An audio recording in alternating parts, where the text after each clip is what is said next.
Hey, salut, bienvenue sur le podcast AGB. Cette semaine, je suis seul pour jaser avec vous.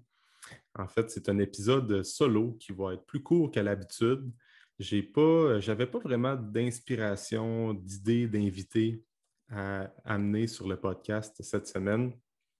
Et c'est ça qui m'amène, pour commencer, avant d'entrer dans le vif du sujet, de vous inviter à communiquer avec moi si vous avez des idées ou des suggestions d'invités et ou sujets que je pourrais aborder sur le podcast. Puis je pense que ça vaut la peine de prendre une petite minute pour vous encourager à m'écrire parce que de plus en plus, je vois que le podcast gagne en popularité, que je pourrais dire. Puis ça, je suis vraiment reconnaissant de ça. Sérieusement, quand j'ai recommencé à faire les podcasts au début de l'année, je ne m'attendais pas qu'il y ait une bonne réponse comme ça, honnêtement. Puis ça, de plus en plus de gens l'écoutent. Je m'en fais parler beaucoup aussi. Puis on dirait que comme je trouve ça cool. Je trouve ça cool qu'il y ait des gens qui me parlent au gym ou bien sur les réseaux sociaux, comme quoi, qui écoutent l'épisode du podcast à chaque semaine, puis qui aiment les invités qui sont présents, après ça, qui aiment les sujets abordés aussi. Fait que ça, je suis vraiment reconnaissant pour vos écoutes.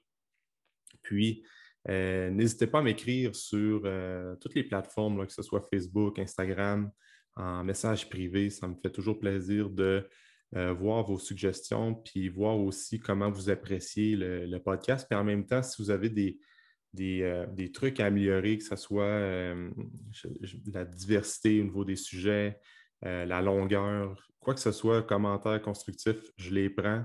En fait, je fais les podcasts comme dans mes temps libres, au travers de la semaine, entre mes clients, entre mes programmes d'entraînement. Fait que je ne suis pas un expert du podcasting, mais en fait, j'aime ça parce que, comme j'ai déjà dit, c'est que c'est win-win. Moi, je discute depuis le début. Sérieusement, ce qui est cool avec ça, c'est que j'ai rencontré des gens que je n'aurais jamais eu la chance de rencontrer, étant donné qu'on fait ça en Zoom, qu'on fait ça en ligne.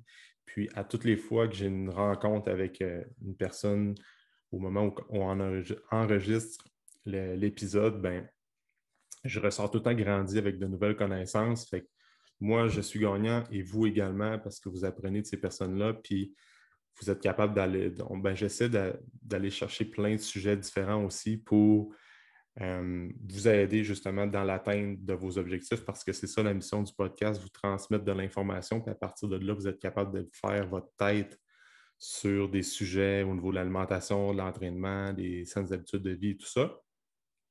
Fait que, bref, merci pour votre écoute. Merci d'être là à chaque semaine. Puis, je veux faire un lien justement avec l'épisode d'aujourd'hui parce qu'au début de l'année 2020, non, plutôt 2021, euh, je m'étais fixé de faire un podcast par semaine. Là, au moment d'enregistrer cet épisode-là, on est le 19 juillet, je pars en vacances pour 2 semaines. Et je pense que c'est arrivé une fois que je n'ai pas réussi à enregistrer une émission. Puis c'est parce que j'avais une grosse semaine.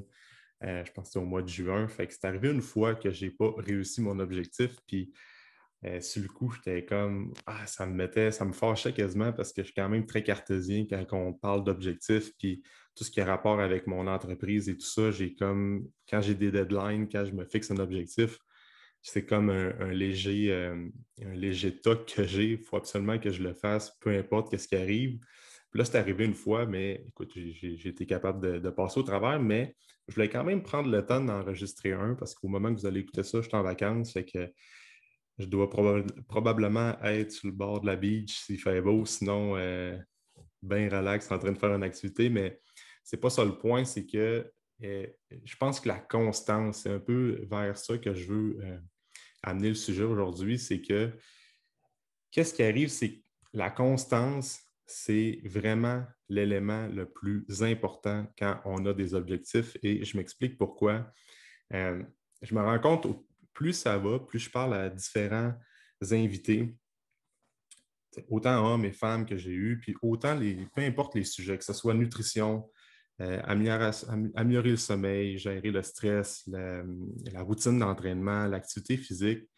Qu'est-ce qui fait une grosse différence? En fait, l'élément le plus important, selon moi, puis qu'on ne parle pas tout le temps, c'est la constance. Fait que pour faire le lien avec le podcast, c'est que si au début de l'année, je m'étais dit, je veux en faire un par semaine parce que je veux essayer d'amener ça à un autre niveau. Et dans le podcast, comme dans la gestion des réseaux sociaux, ben, c'est vraiment la constance qui rapporte, c'est-à-dire de faire vraiment soit des publications à chaque semaine. Et le podcast, c'est d'en sortir un épisode à chaque semaine. C'est comme ça qu'il vient qu'à grossir parce que tu es toujours présent euh, dans les applications des gens, que ce soit Apple, Spotify, ben, YouTube ou peu importe la plateforme de podcasting sur laquelle vous êtes. Puis ça fait une différence. Puis c'est la même affaire avec la présence sur les réseaux sociaux. Il faut toujours être là, il faut toujours faire des pauses. On a différents outils aujourd'hui qui nous permettent de programmer des publications à l'avance, mais euh, c'est ça. Fait que le podcast, c'était ça mon but. Puis je m'étais dit, comme dans toutes les autres sphères de ma vie, je vais essayer d'être le plus constant possible. Puis à date, mais je suis quand même fier de moi parce que je réussis quand même à chaque semaine à publier un épisode. Puis c'est quelque chose que je veux continuer encore le reste de l'année, puis les années qui vont venir, tant aussi longtemps que je vais aimer faire des podcasts le jour où j'aurai plus d'inspiration ou que je serai moins motivé par les podcasts, bien, à ce moment-là, je vais arrêter d'en faire et c'est tout. Mais justement, pour revenir avec le sujet de la constance, c'est que euh, c'est ça le plus important. Puis, qu'est-ce qui est drôle, c'est que j'ai fait un genre de suivi avec tous mes clients depuis le début de l'année, comme j'aime faire à l'habitude d'écrire justement comment demander des nouvelles là, des clients que j'ai moins vus dernièrement parce qu'ils ont mis leur membership au gym sur pause, c'est l'été, puis là, c'est les vacances, fait que les gens un petit peu moins, fréquentent un peu moins les gyms, puis il y a comme beaucoup, beaucoup de personnes qui m'ont écrit, qui m'ont répondu à mon message, comme quoi je demandais des nouvelles et tout ça, qui avaient vraiment de la difficulté à garder vraiment une constance d'entraînement durant l'été avec les parties, avec la famille, les amis, les vacances et tout ça. Mais à l'inverse, il y avait quand même une grande partie des répondants qui disaient que ben, ils étaient capables de trouver justement un équilibre entre les vacances, puis après ça, l'entraînement. C'est sûr qu'ils s'entraînent moins que durant l'automne, par exemple, qui est une saison plus propice à ça, vu qu'on est un petit peu plus de retour à la routine, qu'on essaie de s'établir des nouveaux objectifs. Mais le fait de justement de sonder les gens puis voir un peu les différentes réponses de chacune, ça m'a vraiment ça m'a rappelé justement comme quoi c'est important de mettre l'emphase sur la constance au niveau de son entraînement, au niveau de son alimentation, puis de ne jamais viser la perfection. OK? Puis qu'est-ce que je veux dire par là? C'est qu'il faut vraiment rester, se faire des plannings, puis toujours revoir ses objectifs à chaque 3 mois, par exemple, parce que la vie, c'est en constante évolution, puis on ne sait jamais comment ça va, comment les prochains mois vont se dérouler. Fait que quand on veut trouver une constance au niveau de son entraînement, là, souvent, c'est de le planifier d'avance. Exemple que avant l'été, on sait qu'on ne peut pas s'entraîner 4 fois par semaine comme à l'habitude. Bien, pour essayer de contrer le fait qu'on ne peut pas s'entraîner 4 fois semaine, bien, tout simplement se planifier un horaire d'entraînement qu'on va pouvoir suivre à raison de 1 à 2 fois par semaine, puis combler avec d'autres activités physiques qu'on fait l'été, comme du vélo, du paddleboard, du kayak, n'importe quoi. Comme ça, on reste actif tout au long de l'été, puis ça fait en sorte qu'on trouve quand même une certaine constance au niveau de notre niveau d'activité physique quotidien. Fait que par la suite, rendu à l'automne, mais ça va être pas mal plus facile revenir au gym ou reprendre l'activité physique qu'on a laissée avant la saison estivale.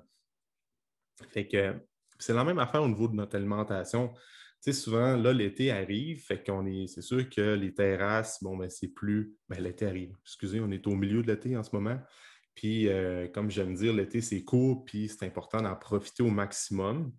Puis, souvent, les gens, c'est comme, ils ont de la misère vraiment à trouver une constance au niveau de leur alimentation durant l'été.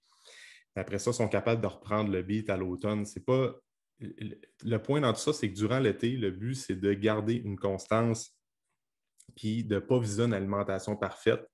C'est-à-dire que c'est sûr qu'on va être plus porté à être d'aller souper au restaurant, puis après ça, de se faire inviter avec des amis, surtout avec le déconfinement qu'on vit depuis plusieurs semaines. On a le goût de voir des gens parce qu'on a été quand même beaucoup privés de contact humain. Fait que moi, je ressens beaucoup là, les consultations que j'ai au bureau. Les gens ont besoin de reprendre une vie normale. Puis c'est sûr, ben, quand on dit vie un petit peu plus normale, ben, c'est des contacts humains, c'est des sorties au restaurant, des sorties entre amis. Fait que le but, c'est de trouver justement une constance dans tout ça, comme quoi, si, exemple, vous allez manger au restaurant le mardi soir, quelque chose qui est moins habituel pour vous, bien, le lendemain, c'est de trouver c'est de pas dire, bon, ben là, ma semaine est gâchée, je suis allé manger au restaurant, j'ai mangé un petit peu plus qu'à l'habitude, j'ai un peu dérogé de mon plan ou de ma routine. Là, automatiquement, le reste de la semaine est foutu. C'est sortir un peu de cette mentalité-là, puis de juste trouver un équilibre pour être vraiment le plus constant. Comme ça, quand vous allez revenir à l'automne, au niveau de votre alimentation, ça va être plus facile de retomber sur votre routine normale là, quand le boulot reprend, puis le beat de vie revient un petit peu plus à la normale. Puis, c'est vraiment ça le plus important, puis c'est ça qui va faire une différence, c'est de se trouver, de se fixer des objectifs, se fixer un horaire puis un plan de match qui va faire en sorte que vous allez être capable d'être constant dans toutes les sphères de votre vie. Puis ça, sur le long terme, c'est vraiment ça qui fait une différence parce qu'au-delà de la périodisation parfaite, l'alimentation parfaite, ben ça ne fonctionne pas sur le long terme. Puis c'est pour ça, des fois, qu'il y a des gens qui viennent qu'à voir que, bon, ils vont suivre une diète ou un régime d'entraînement très strict pendant 3 semaines, pendant 3 mois plutôt. Puis là, c'est super, ça va vraiment bien pendant 3 mois, il y a des objectifs. Après ça, les gens sont motivés, tout ça, mais là, la motivation à long terme vient qu'à s'épuiser parce que c'est quand même très intense à être très rigide au niveau de l'entraînement, au niveau de la nutrition, au niveau des habitudes de vie. Donc, tout le temps se coucher tôt, pas boire d'alcool et tout ça. Ce qui fait en sorte qu'au bout de 3 mois, bien là, les gens commencent, là, l'été arrive, par exemple, là, c'est comme ah, là, j'ai mes objectifs qui sont atteints, mais là, c'était trop difficile. Puis là, tranquillement, ils reviennent dans des patterns où c'est que un peu moins, mangent un petit peu moins bien, délaissent un peu l'entraînement parce qu'ils ont été trop intenses dans les 3 derniers mois. Puis là, tranquillement, pas vite, ils reviennent au stade qui était avant ces 3 mois de transformation physique-là qu'ils ont fait plus tôt dans l'année. Mais ça, c'est comme ça a été trop intense pendant 3 mois, puis après ça, puis les trois mois suivants, on est plus soft, moins porté à s'entraîner, tout ça. Puis ce qui fait en sorte qu'au final, on en revient quasiment à la case départ 6 mois plus tard. Tu sais. Ben, après les 3 mois d'été, par exemple, parce que les gens ont comme essayé de vivre après leurs 3 mois intenses d'entraînement de nutrition, ce qui fait en sorte qu'au final, on revient à la case départ. Je ne sais pas si je suis clair, mais je me comprends, mais au final, quelque chose qui est un peu plus simple à comprendre, c'est qu'il vaut mieux s'entraîner 2 à 3 fois, disons 3 fois par semaine pendant une année complète, disons pendant 48 à 50 semaines, là, si on prend en compte les vacances, plutôt que s'entraîner 5 à 6 fois semaine avant l'été parce qu'on a des objectifs de composition corporelle ou de perte de gras. Fait que c'est la même affaire au niveau de l'alimentation. Si quelqu'un mange pendant 2, 3 semaines hyper strict, tout est calculé, mais après ça, il se vient qu'à se drainer avec ça, à se brûler avec ce style alimentaire-là trop rigide. Ben, c'est sûr qu'après ça, les 2 autres semaines, il va binger un peu plus, avoir des cravings, va avoir tendance à aller vers des aliments un petit peu plus transformés. Puis ce qui fait en sorte qu'il est tout le temps en train d'alterner entre alimentation rigide, alimentation vraiment moins rigide, à la limite un petit peu trop transformée, ce qui fait en sorte que ben, cette personne-là n'a pas de constance. Tandis que si quelqu'un vient qu'à être équilibré, s'en permet un peu de temps en temps, mais reste alerte avec ses signaux de faim, voit qu'il digère bien, que tout est sous contrôle, bien, cette personne-là va être capable de faire ça à l'année, puis pendant plusieurs années même, puis c'est ça vraiment la clé du succès. Puis c'est ça qui fait une grosse différence au-delà de n'importe quelle méthode d'entraînement, au-delà de n'importe quel style de nutrition, de trend au niveau de la nutrition. C'est vraiment faire les choses longtemps, puis de rester équilibré dans tout ça qui fonctionne, puis qui est le plus, comme j'aime dire dans plusieurs émissions de podcast, c'est que c'est pas sexy de dire ça. C'est pas vendeur, mais c'est ça qui fonctionne. Autant comme on regarde les plus grosses entreprises qui sont développées mondialement, c'est vraiment des entreprises ils ont trouvé une constance dans leur, dans leur, dans leur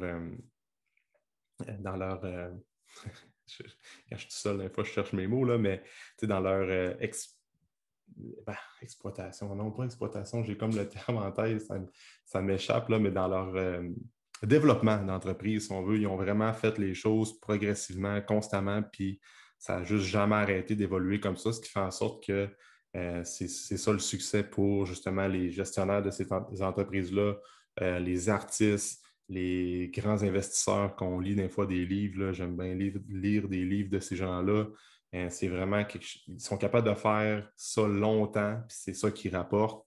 Fait que c'était juste ça que je voulais vous rappeler dans l'épisode d'aujourd'hui, de faire les choses, de trouver un équilibre qu'on est confortable, une routine qu'on est confortable et de faire ça longtemps, autant pour votre santé, autant que pour votre vie familiale, votre vie sociale, votre au travail et tout ça, c'est de faire les choses bien constamment.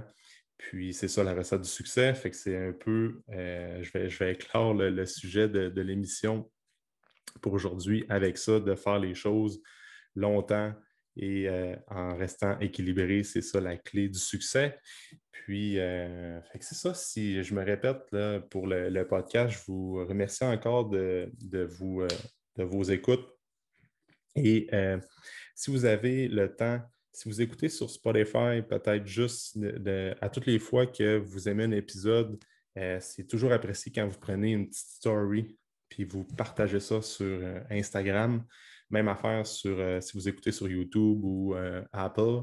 Même à ça, Apple, si vous êtes capable de laisser un petit 5 étoiles ou un petit commentaire, ça aide à redistribuer le podcast plus facilement. Fait que ça, c'est un peu ma paye, comme je me dire, au bout du compte. Ça fait connaître le podcast, puis de cette manière-là, je suis capable d'aider le plus de gens possible parce qu'au final, je le fais aussi pour ça, d'aider les gens, puis de toucher des sujets que je parle beaucoup en consultation privée, mais de toucher ça dans une discussion que j'ai avec d'autres gens ou en mode solo comme je le fais aujourd'hui, ben, je me répète moins, puis ça touche plus de gens. Fait que c'est vraiment win-win à ce niveau-là également.